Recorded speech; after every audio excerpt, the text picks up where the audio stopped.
Hello and welcome. This is day 5 of learning OpenGL. Today we're going to be learning about transformations. We know how to create objects, color them, and or give them a detailed appearance using textures, but they're still not that interesting since they're all static objects. We could try and make them move by changing their vertices and reconfigure their buffers each time, but that's cumbersome and costs quite some processing power. There are much better ways to transform an object, and that's by using multiple matrix objects. This doesn't mean we're going to talk about Kung Fu and a large digital artificial world. Matrices are very powerful and mathematical constructs that seem scary at first, but once you grow accustomed to them, they'll prove extremely useful. When discussing matrices, we'll have to make a small dive into some mathematics, and for the more mathematically inclined readers, I'll post additional resources for further reading. Okay, that's just the introduction. First, they introduce the matrices. First, they introduce the vectors. It just says that vectors are direction and nothing more. So they have a direction and a magnitude. Here are some examples of vectors in 2D. Uh, in describing vectors, mathematicians generally prefer to describe vectors as character symbols with a little bar over them. So this is a vector with x, y, and z. So this is a vector in 3D space. And then they talk about different operations on vectors. So we got scalar and vector operation. So here 1 2 3 is a vector and we are adding a scalar quantity to it. And how we do that is we simply add the scalar quantity to each of the components of the vector. Here you can say that 1 2 3 gets added x on x, y, and z, all three axes, and this is the resulting vector. Similarly, there are other operations like vector negation, which is similar to multiplying it by -1. It says that. And addition and subtraction on vectors work in similar ways. The x component of the first vector will be added to the x component of the second vector, and so on. And this will be our resulting vector. And then this is more important and more relevant to game development is how does it actually look visually. It's showing that v dash is the vector in red and k dash is the vector in green, and when you add two vectors together it's as if you get a new vector where the beginning of the vector is the beginning of the first vector and the vector ends where the second vector ends if the two first and the second vector would put like this one after the other. So that's how you add vectors. And then similarly, subtracting vector looks something like this visually. In mathematics, you just do the same thing. You subtract the first component from the first component, second component from the second component, and so on, and you get your resulting vector. Here, v dash is the vector, and we are subtracting k dash from it. Okay, it doesn't have k dash in here. Actually, we're doing v dash minus w dash, and it goes from the end of this to this. In game development, usually when you subtract a vector from another vector, you can actually get a vector that is facing that direction. I think it also gives example like that. Subtracting two vectors from each other results in a vector that's the difference of the positions both vectors are pointing at. This proves useful in certain cases where we need to retrieve a vector that's the difference between 2 points. Moving on. If you want to know the length of a vector, you can use the Pythagorean theorem. For that, this is our v dash vector, and this makes a right angled triangle. And if you use the Pythagoras theorem to find out the hypotenuse of this triangle, that will be equal to the length of the vector. Also, a length of a vector is denoted by these bars around the vector. Whatever, this works in 2D as well as in 3D. There's just an extra component to the vector. And then similarly, it talks about vector multiplication. It says that multiplying two vectors is a bit of a weird case. Normal multiplication is really defined on vectors since it has no visual meaning. But we have two specific cases that we could choose from when multiplying. One of the dot product denoted as v dash dot a dash, and other is a cross product denoted as v dash cross k dash. So there's no normal multiplication where between vectors, but what we actually have is a dot product and a cross product. So here it talks about dot products. A dot product of two vectors is equal to the scalar product of their lengths times the cosine of the angle between them. If this sounds confusing, take a look at the formula. So what we do is, if we want to take the dot product of two vectors, was to take their magnitude, their length, you multiplied those, and then you multiplied that value by the cosine of their angle, where the angle between them is represented by theta. Why is it this interesting? Well, imagine if v dash and k dash are unit vectors, then their lengths would be equal to 1. Excuse me, I'm just going to take a break.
All right, and we're back. Is the camera working? Yep. Okay, where were we? Talking about dot products. So it's saying if the length of the vector is going to be equal to 1, then this is 1, this value is 1, and this value is 1. So we're just left with cos theta. You may remember that cosine or cos function becomes 0 when the angle is 90, or becomes 1 when the angle is 0. This allows us to easily test if two vectors are orthogonal or parallel to each other using the dot product. So what this helps us do, well, it doesn't have a diagram here, but let's see this here. These two vectors, if we take their dot product, and these two are unit vectors, let's assume they're unit vectors, The angle between them, if it is 90-degree, that means that they are orthogonal to each other, or they're at right angle to each other, and it becomes 0 when the angle is 90. And if they are parallel to each other, like they're both facing, say, up direction, then uh, the dot product is going to be equal to 1 when the angle is 0. That way you can test if two vectors are facing each other, if they are at right angle from each other. So this dot product is quite a useful function. You'll find it in many game engines, almost all of them. This allows us to easily test if two vectors are orthogonal or parallel. Orthogonal means that they are at right angle. In case you want to know more about sine or cosine functions, then it's also giving it a link for basic trigonometry. You can also calculate the angle between two non-unit vectors, but then you'd have to divide the lengths of both vectors from the result to be left with cos theta. Yeah, so here we are assuming that these vectors are unit vectors, but if you have vectors that are not unit vectors, then you would need to divide by their lengths so that this part will get cancelled out and you're only left with cos theta. So how do we calculate dot product? And then this is actually showing you how mathematically you're going to do the dot product. I guess we're not that much interested in that. And then the cross product. The cross product is only defined in 3D space and takes two non-parallel vectors as input and produces a third vector that is orthogonal to both the input vectors. So here it's giving an example. K and V are two vectors, and when you take the cross product of that, the resulting vector will be this blue vector, which will be orthogonal. That means they will be at 90 degree from both of these vectors. And here it also says that if the already two input vectors are orthogonal to each other, then all three will be orthogonal to each other, like it shows here in the diagram. Okay, I guess that's it for vectors, and then moves on to word matrices. Now that we have discussed almost all there is to vectors, it is time to enter the matrix. A matrix is a rectangular array of numbers, symbols, and or mathematical expressions for individual items in a matrix. It's called an element of the matrix. An example is a 2 by 3 matrix shown below. And then it just gives a brief introduction, the dimensions of the matrix, and then there are these other operations. So it's saying that the addition and the subtraction between matrices is done similarly to similar to vectors. You do that on a per element basis. So 1 will be added to 5, 2 will be added to 6, and so on, and that way you get your resulting matrix. And it's the same for subtraction. Then if you want a matrix and scalar operation, here it's showing how to multiply that. You multiply the scalar to each of these elements, and that's how you get your resulting matrix. Here it also says that it is called scalar because it sort of scales this matrix. So because we're scaling it by 2, we're multiplying it by 2, it's sort of like we're scaling this matrix by 2. That means it doubles each value. And then there's matrix and matrix multiplication. It says that it's not necessarily complex, but it is rather difficult to get comfortable with. So it's sort of showing here this matrix is multiplied by this matrix. What you have to do is it's actually breaking this down here. You take this, the first row, and take the first column.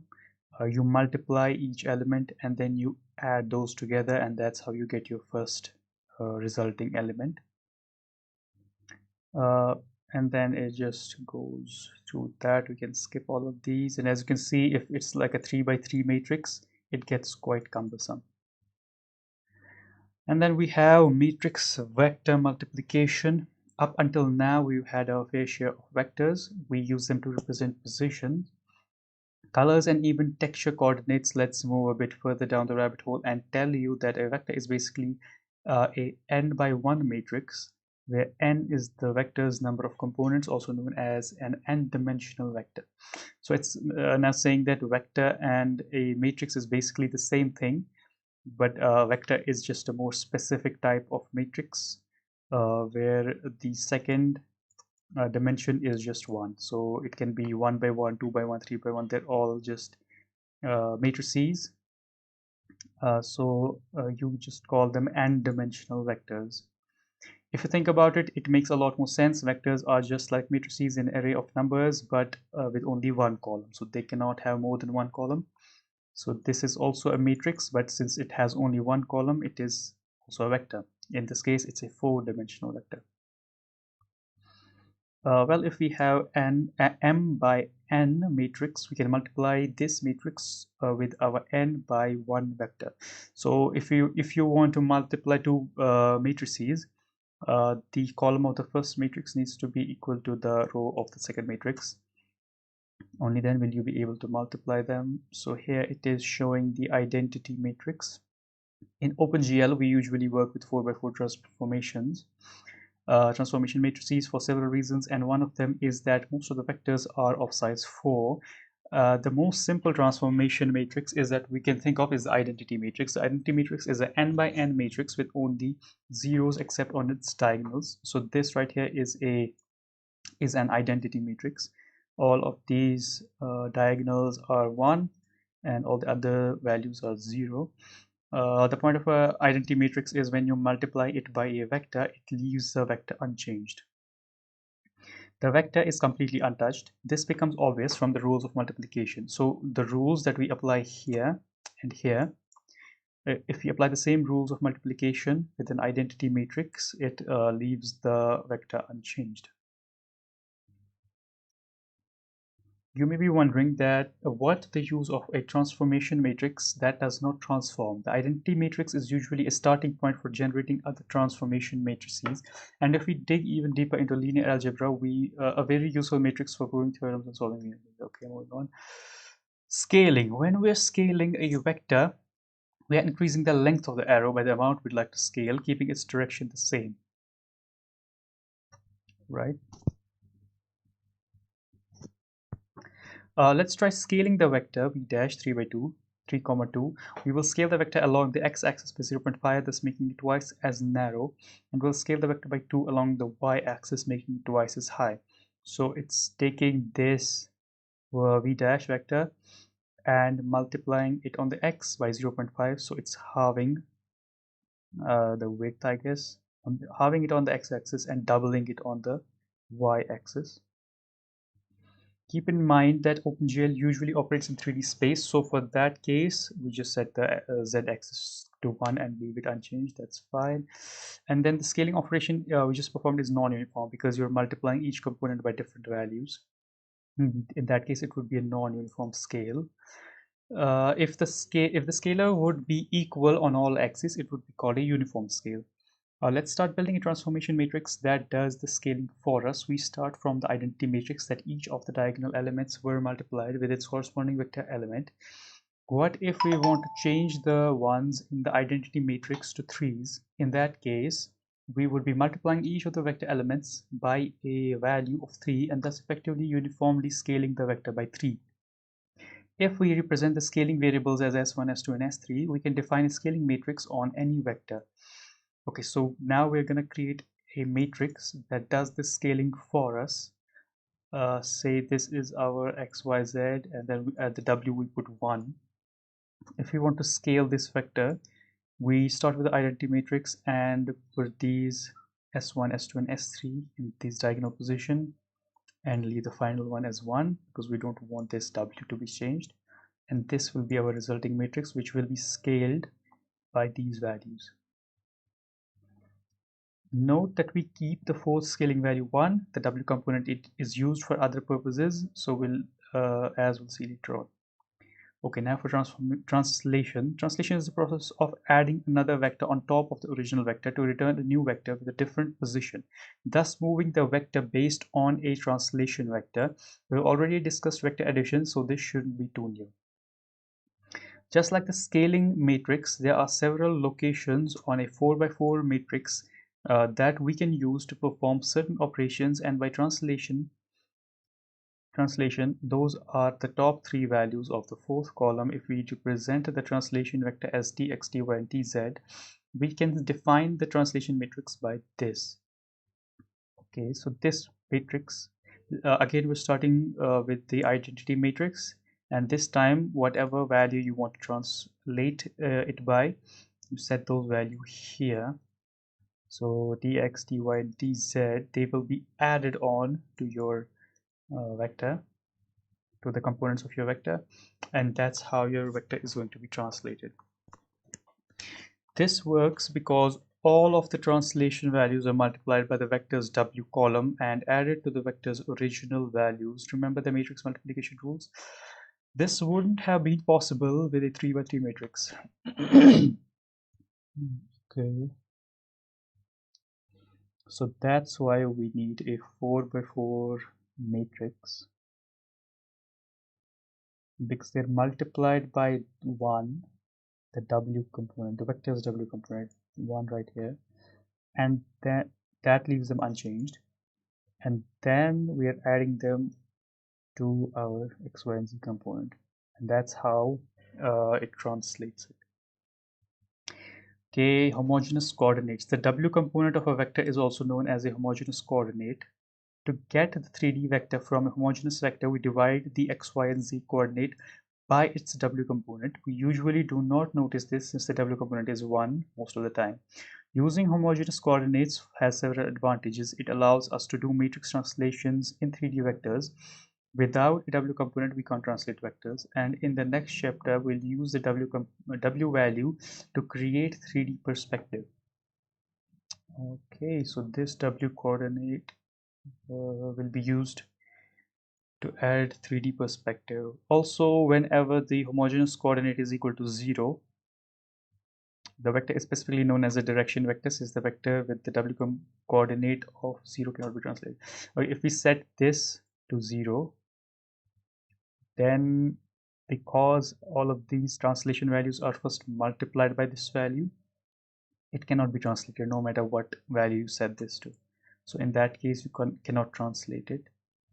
And in that case, it's called a direction vector because only the direction is relevant then. Okay. Last few transformations were relatively easy to understand and visualize in 3D or 2D space, but rotations are a bit trickier. If you want to know exactly how these matrices are constructed, I recommend that you watch the rotation items of Khan Academy. First, let's define what a rotation of a vector actually is. A rotation in 2D or 3D is represented with an angle. An angle could be in degrees or radians, where a whole circle has 360 degrees or 2 pi radians.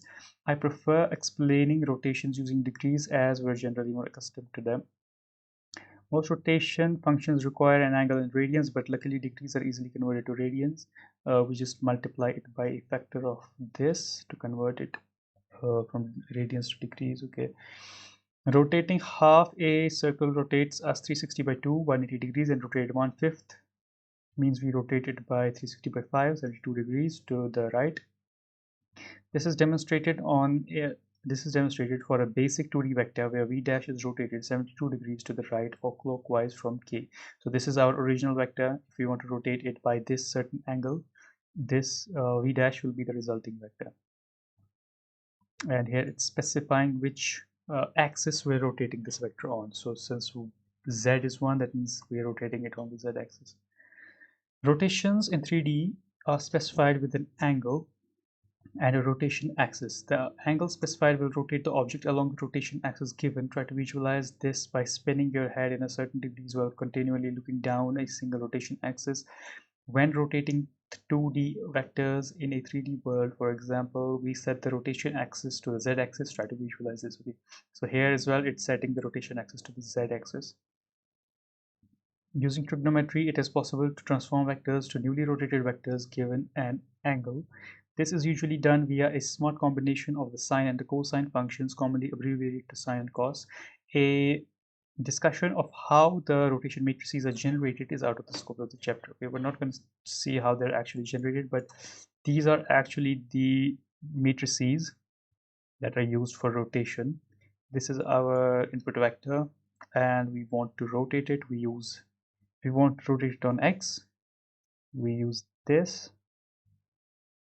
If we want to rotate on y, we use this rotation matrix, and if we want to rotate on z, we use this rotation matrix.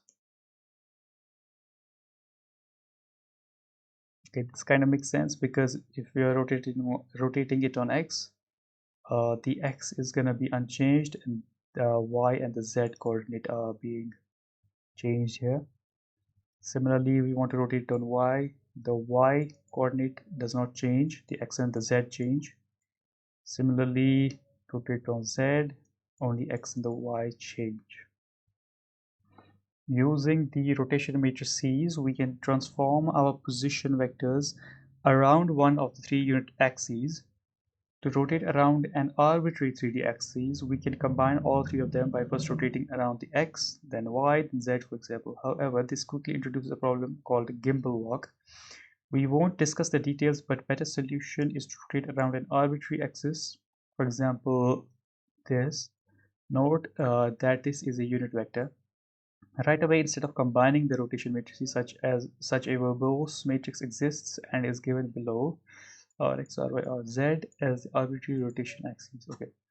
So instead of using this separately and then doing like first we rotate on x, then we rotate on y, then we rotate on z, we have this large matrix that sort of combines it all, and whatever angle you want to rotate it, you just give that uh, as rx, ry, and rz, and then probably multiply it by this, multiply your vector by this, and that will rotate your vector.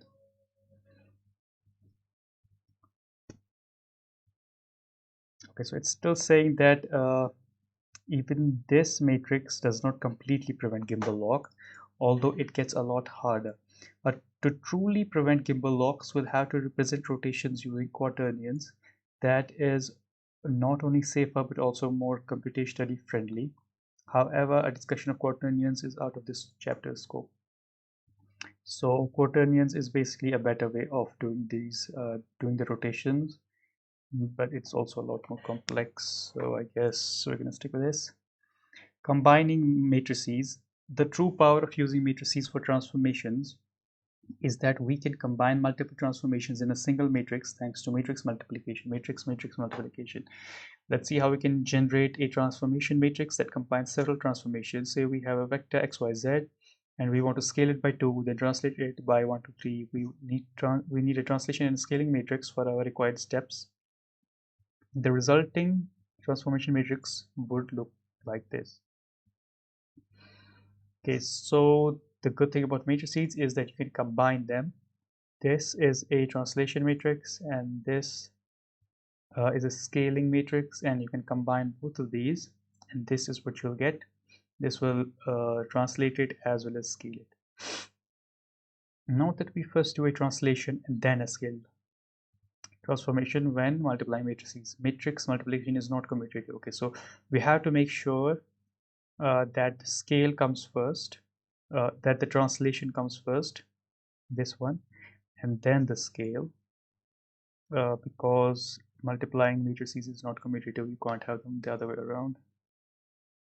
And multiplying matrices, the rightmost matrix is the first multiplied and then the vector with the vector. So you should read the multiplications from right to left. It is advised to first do scaling operation, then rotation, scaling, rotation, and lastly translations. Okay, so when you have these matrices, we should read them from right to left. Here on the right hand side is the scaling one, that means scale will be applied first and then the translation will be applied.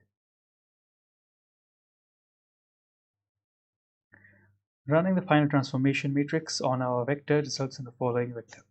Great, the vector is first scaled by 2, then translated by 1, 2, 3 in practice.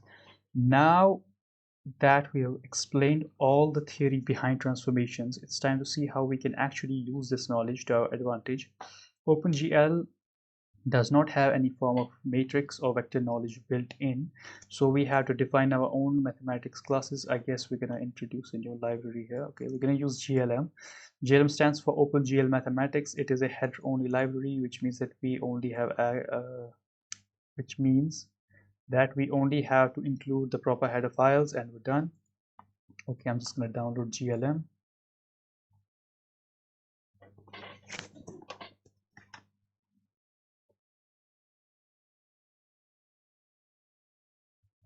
Most of GLM's functionality that we need can be found in 3 header files that will include as follows. Will include GLM, matrix transform, and type pointer. Okay, that's not good.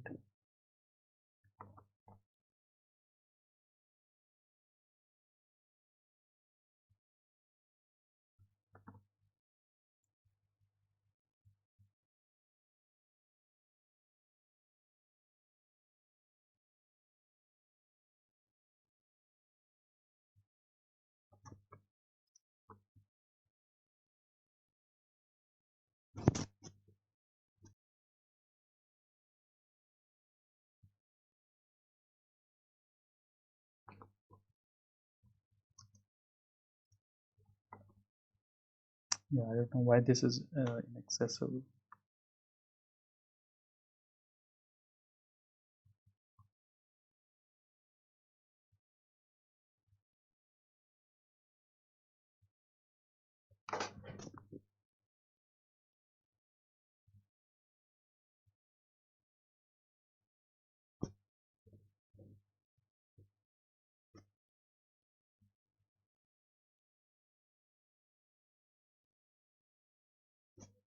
Yep.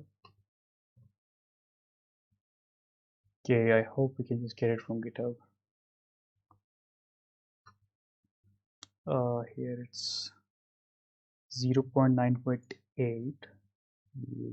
No, this is the other one.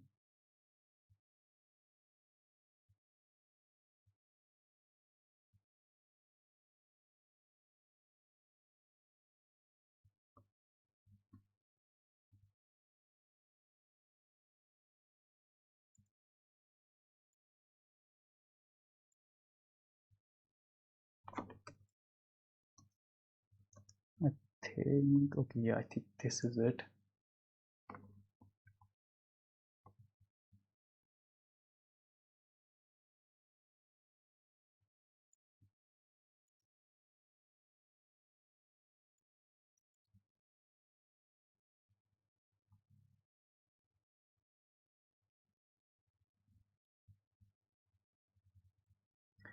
All right, let's try including this.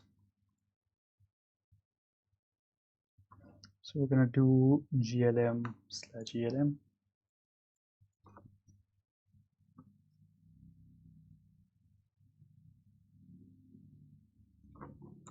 I don't think it likes the angle brackets.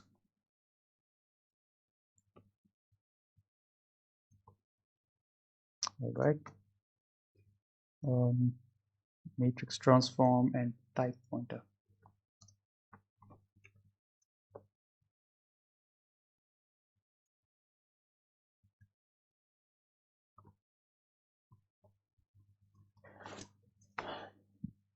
Hopefully that doesn't give any error.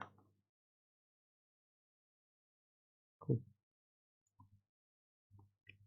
Now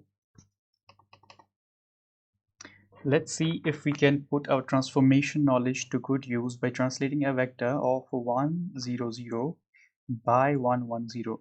Note that we define it as glm_vec4 with its homogeneous coordinate set to 1. All right, let's try doing that. I think I can just do it anywhere.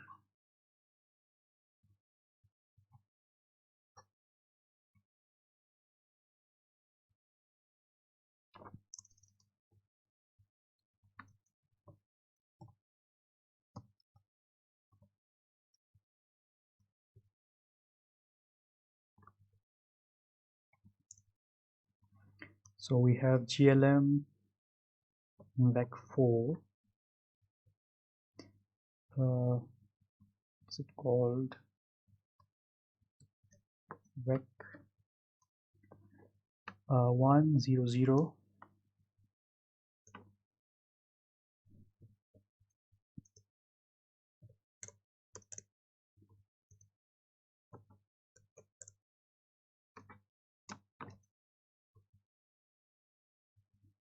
And then we make a translation matrix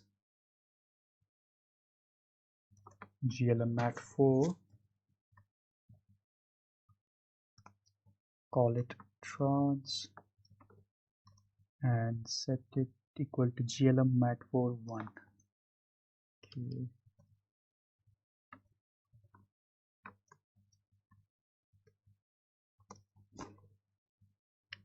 Then we set it equal to glm translate,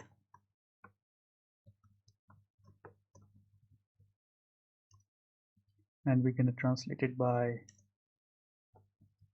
okay, so we're going to pass it to what we want to translate, and then how much we want to translate it by, and for that we pass it a vector 3.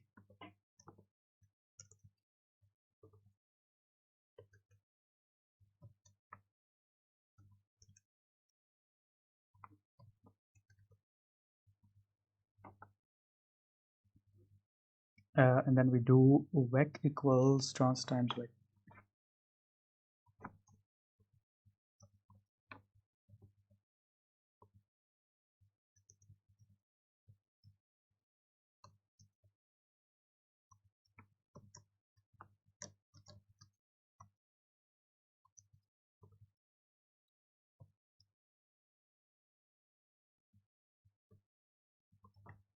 Okay, I can just copy this.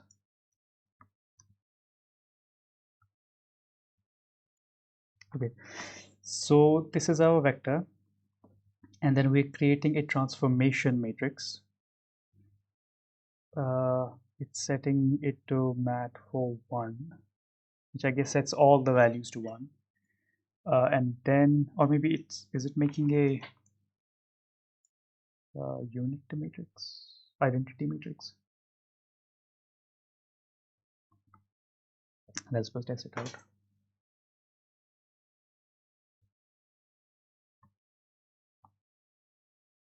210.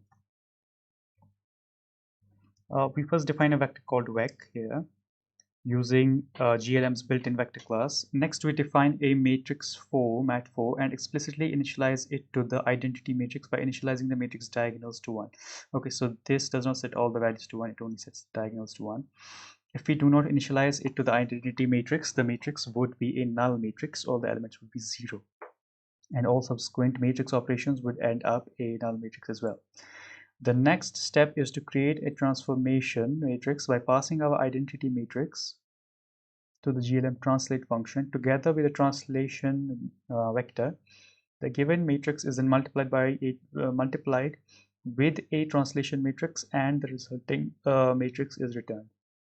Okay, so this is our identity matrix, and this is how much we want to translate our vector by. So we do a translate on this identity matrix, and then this stores that translation information.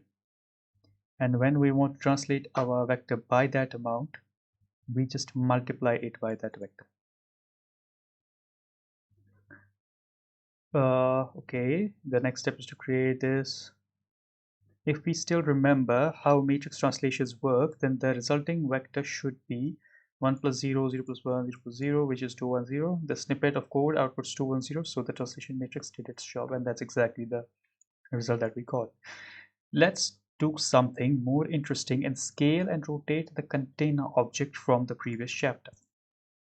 GLM4, GLM mat4 trans, okay, it's doing the same thing. And then we are going to rotate it and then scale it. First we scale the container by 0.5. Wait, first it's rotating it here on each axis, and then rotate the container by 90 degrees around the z-axis. GLM expects its angles in radians, so we convert the degrees to radians. Okay, let's first try that.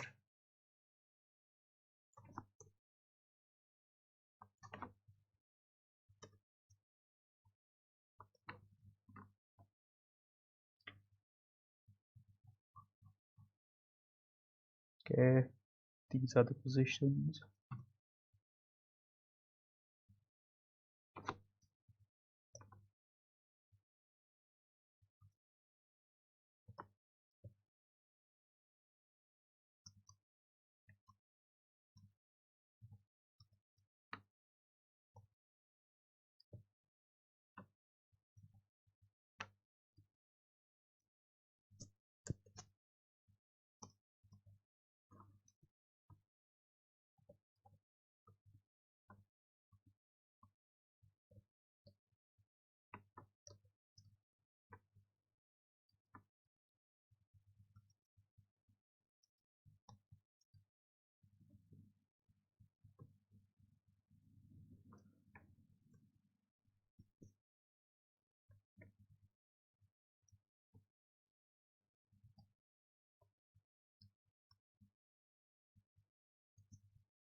and we want to rotate on Z, so X will be 0, Y will be 0, and Z will be 1.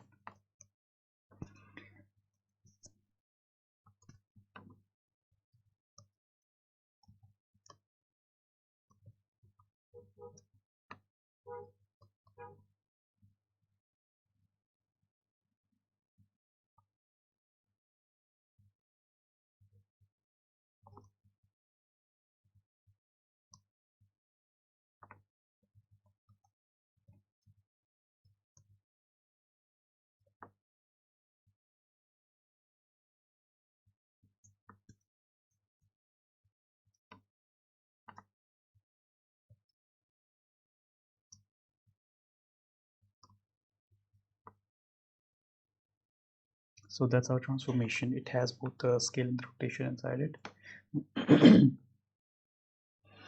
The next big question is, how do we get the transformation matrix to the shader?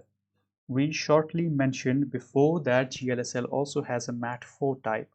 So we'll adapt the vertex shader to accept a mat4 uniform variable and multiplying the position vector by the matrix uniform.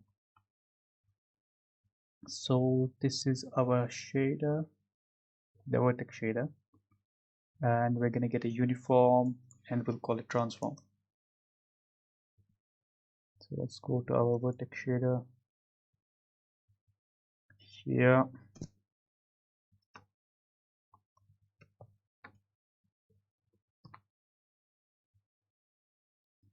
What is it? Mat4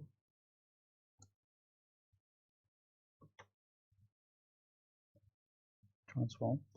And then here we're going to be multiplying our GL position by the transform.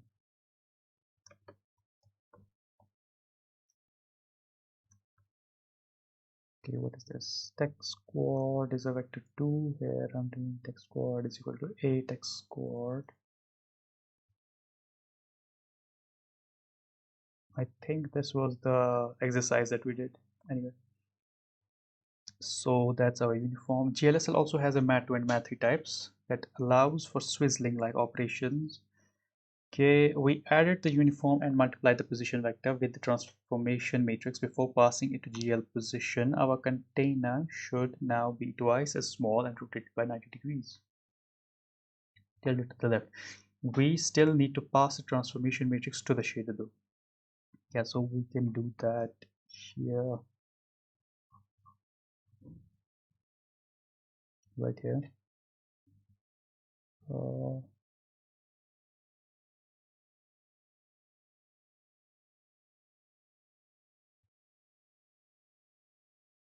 where do we do that?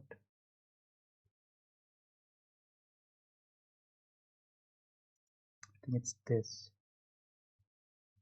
Unsigned int transform lock is equal to GL uniform location. Shader ID. Wait, GL uniform matrix. I think we already have that in our shader class, right?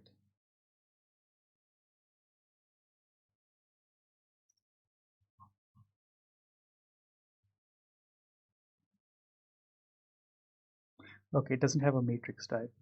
GL uniform 1F. GL uniform. Okay, we need to add a matrix, so we'll just do it manually.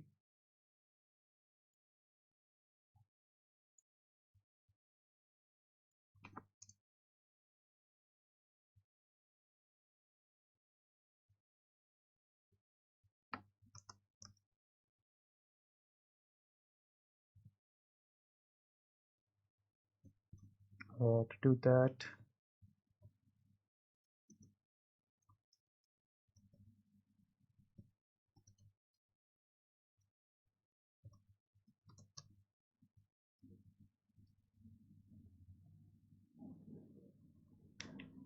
GL get uniform location.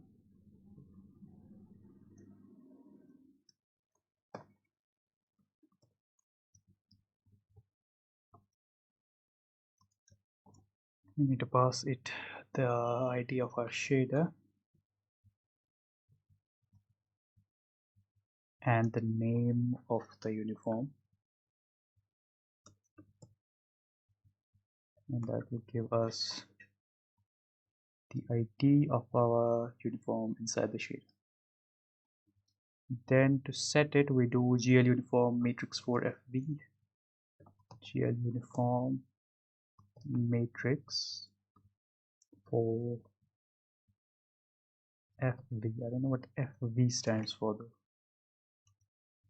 So this is the ID, transform location, and then this is the size or the count, and then transpose, we just set it to GL false, and then the actual value. What is this? GL value pointer. Okay, we actually need to pass it the pointer, I guess. And we just pass it the value of the trans GLM. Okay, let's try that out. Yeah, it is rotated by 90 degrees, and I think it is scaled. I'm not sure.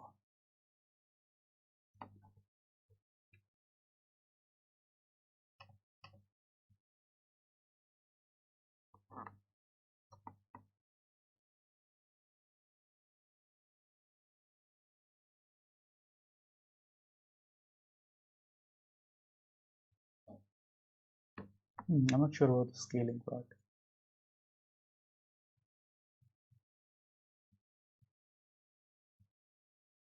Okay, we're not scaling, we're just rotating and translating. Yeah, that seems to be working.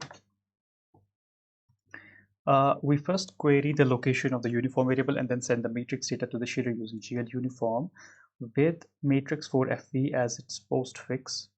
The first argument should be familiar by now, which is the uniform's location. The second argument tells OpenGL how many matrices we'd like to send, which is 1. The third argument asks if we want to transpose our matrix, that is to swap the columns and rows. Okay. OpenGL developers often use an internal matrix layout called column major ordering, which is the default matrix layout in GLM, so there's no need to transpose the matrices.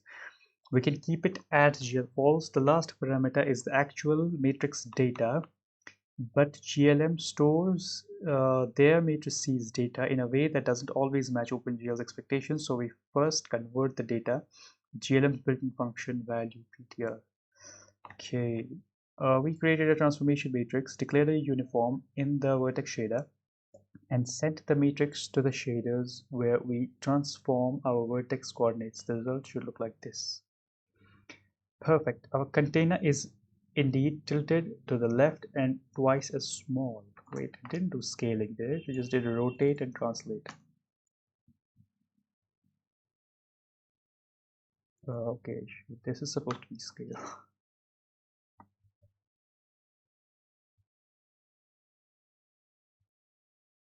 Okay, now it's scaled. Accidentally translated it. We created this. Let's get a little more funky and see if we can rotate that container over time.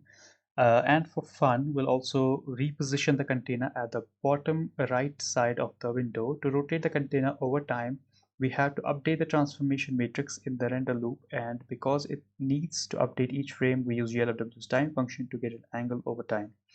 Okay, so I'm already doing that. I'm already doing this inside the render loop here.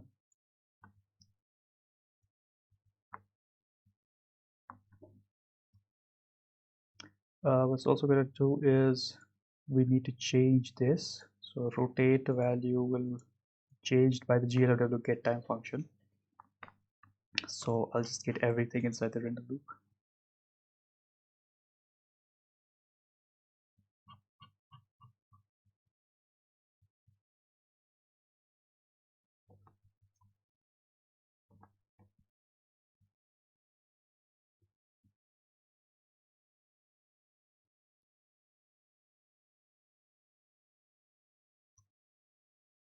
So we got this identity matrix, then we're creating then we're translating it. Okay, let's add that.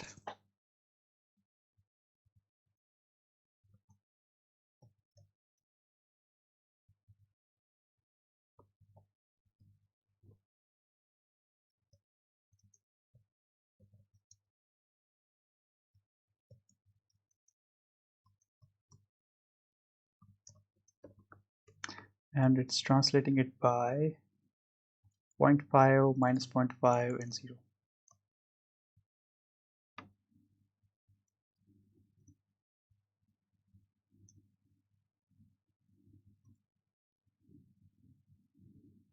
And then we're going to do a rotate.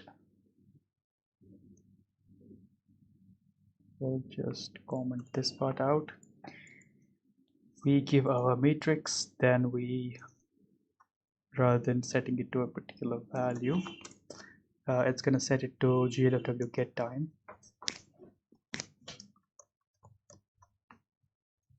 And wait, what does it return?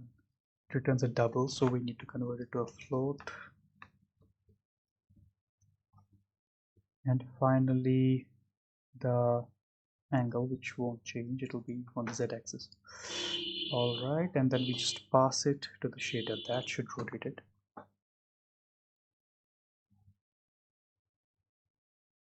Cool. Keep in mind that in the previous case, we could declare the transformation matrix anywhere, but now we have to create it every iteration to continuously update the rotation. This means that we have to recreate the transformation matrix in each iteration of the render loop. Usually when rendering scenes, we have several transformation matrices that are recreated with new values each frame. Here we first rotate the container around the origin 0, 0, and once it's rotated, we translate its rotated version to the bottom right corner of the screen. Remember that the actual transformation order should be read in reverse, even though in code we first translate and then later rotate. The actual transformation first applies a rotation and then a translation. What if we do it the other way around?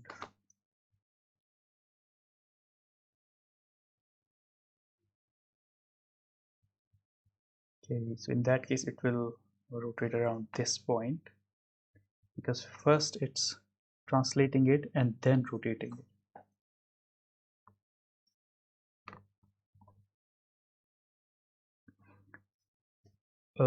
And there you have it, a translated cube that rotated over time, all done by a single transformation matrix. Now you can see why matrices are such a powerful construct in graphics land. We can define an infinite amount of transformations and combine them all in a single matrix that we can reuse as often as we'd like. Using transformations like this in the vertex shader saves us the effort of redefining the vertex data and saves us some processing time as well. Since we don't have to resend our data all the time, which is quite slow, all we need to do is update the transformation uniform. If you didn't get the right result, or you're stuck, here's the source code and the shader class. In the next chapter, we'll discuss how we can use matrices to define different coordinate spaces in our vertices. This will be our first step into 3D graphics. Okay, so we have some exercises. Using the last transformation on the container, try switching the order around by first rotating and then translating. See what happens. Yeah, we already did that. Try drawing a second container with another call to GL draw elements, but place it at a different position using transformations only. Make sure this second container is placed at the top left of the window, and instead of rotating, scale it over time. Okay. So let's create another one of these.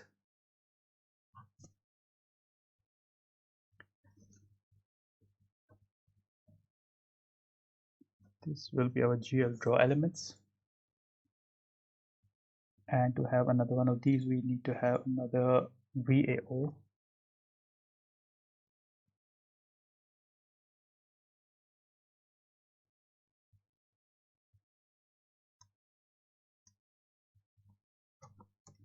Like that.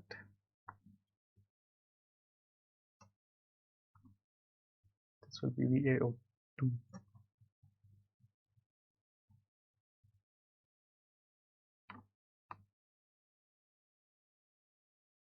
Do we need another VAO? Wait.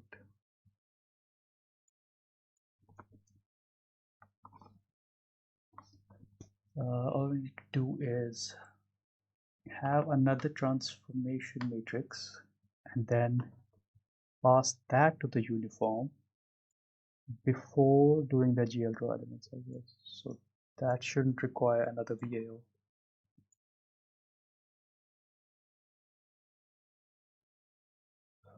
Here we're doing the transformation.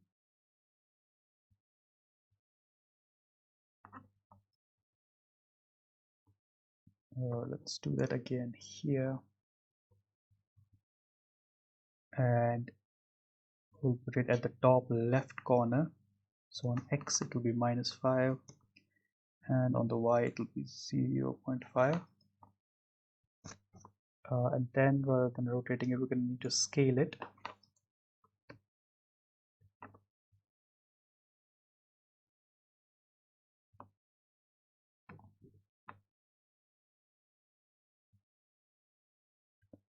I think we don't need this.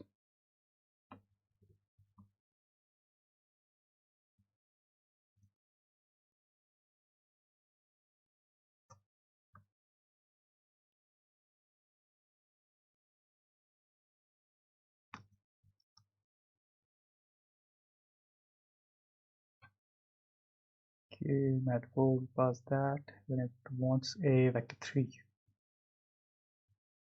Okay, so we don't want to scale it on the Z. GLM vec 3.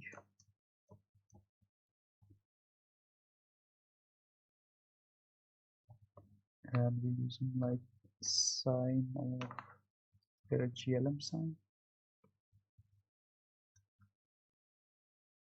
Nope.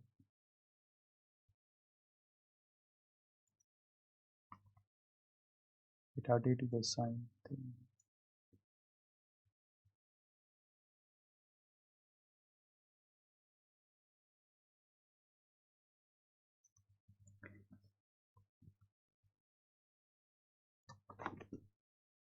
Okay, let's first just try GLFW get time.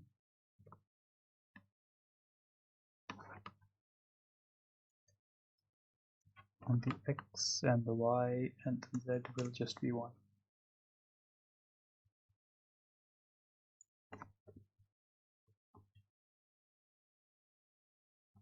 Okay, that will like increase it a lot.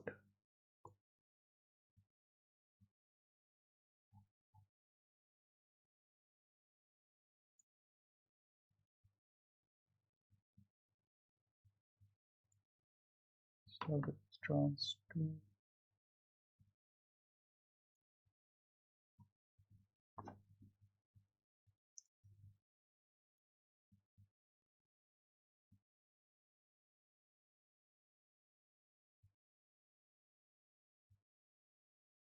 Well, it is the same, so we don't need to get it again.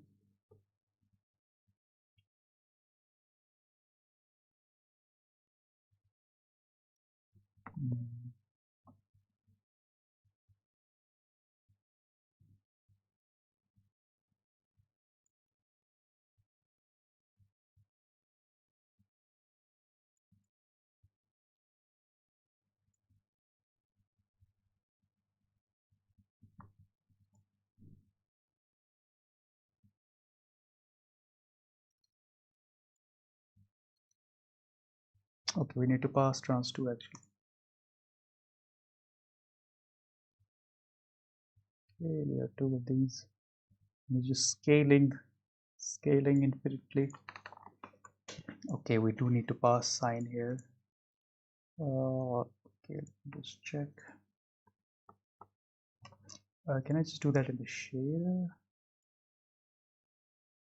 But then it'll be for both of these. No, I can't do that in the shader.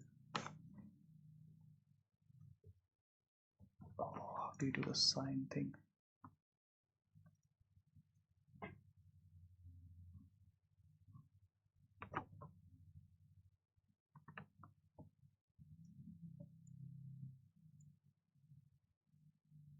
What?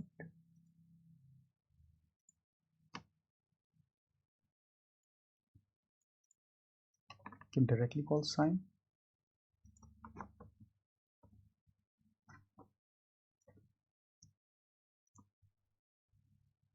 Okay, that was easy. Let's try that.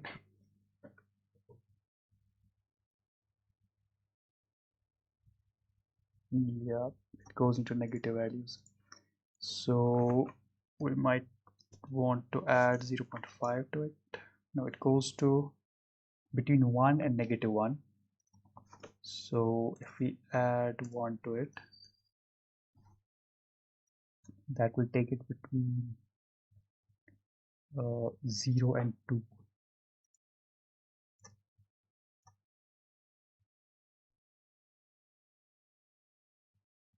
Yep.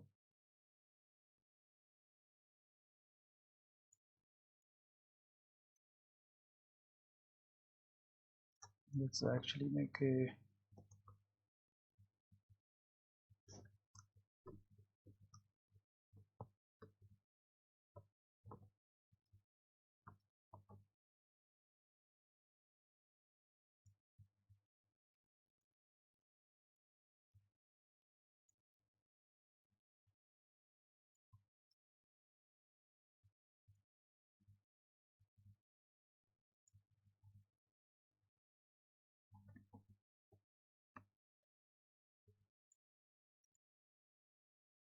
say we want it between 0.5 and 2. How would we do that?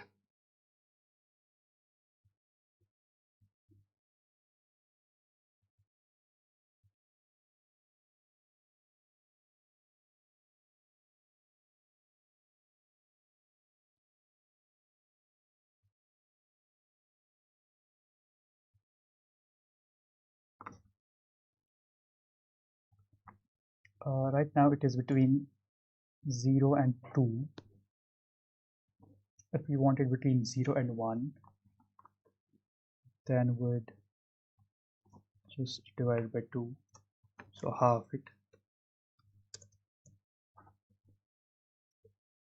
I guess that will just be between 0 and 1 now.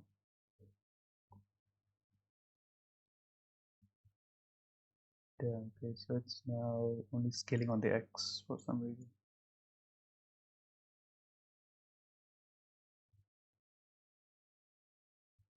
Oh, I'm adding 1 to it.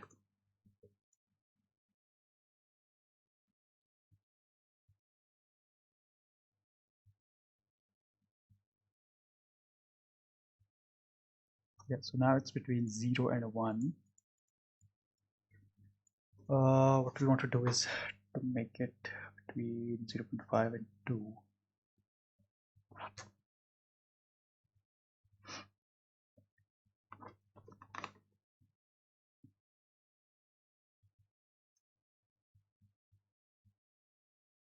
It will just be 1.5. Okay, I'll just multiply it by 1.5. Then it will be between 0 and 1.5. Then I can shift it. Okay, this is horrible. Then I can just shift it by 0.5. That way it will become between 0.5 and 2.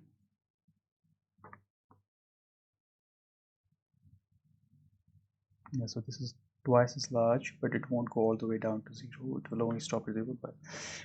Okay, I think that's it. Those are all the exercises. How long have I been streaming? 1 hour and 4 minutes. Okay, I think that's good enough. So that has been a day 5 of learning OpenGL transformations. Our next chapter is going to be coordinate system, which we'll tackle next week, hopefully. All right. If you want to see this video or all of the previous videos, you can actually go to YouTube. Actually, I have the site, I have the link on Twitch.